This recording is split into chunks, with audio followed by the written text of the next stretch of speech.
দাদা বলছি 10 টাকায় কি ঘুগনি পাওয়া যাবে? 10 টাকা লাগবে না দাদা, 5 টাকায় চাঁদপাড়ার বুকে চিকেন ঘুগনি পেয়ে যাবে আমার কাছে। 5 টাকায় চিকেন হ্যাঁ, ঘুগনি? 5 টাকায় এ কি চিকেন ঘুগনি। অবিশ্বাস্যকর কথা বলছো না, তুমি? একদম সত্যি 5 টাকায় হ্যাঁ, চিকেন ঘুগনি সত্যি। হয়?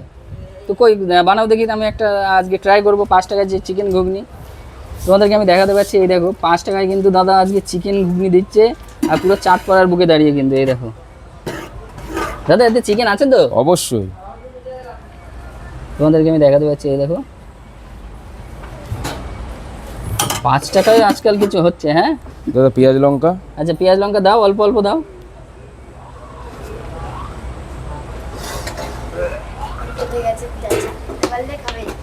আর এটা ভাজাও যাচ্ছে? হুম। বাবা, তুমি এত কিছু দিয়ে 5 টাকায় কিভাবে দিচ্ছ আমার তো জানা নেই। যাই হোক, আর এটা কি যাচ্ছে?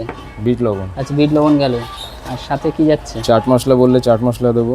আচ্ছা, চাট মশলা, তাই তো? দিয়ে দেবো একটু চাট মশলা, টেস্ট তো আজকে করতেই হবে। তো এর দাম থাকছে 5 5 টাকা। টাকা। বন্ধুরা, তোমাদেরকে আমি দেখাতে পারলাম এই যে এতটা পরিমাণ ঘুগনি কিন্তু দাদা 5 টাকায় দিচ্ছে। কিভাবে দিচ্ছে আমি জানি না, তবুও দিচ্ছে।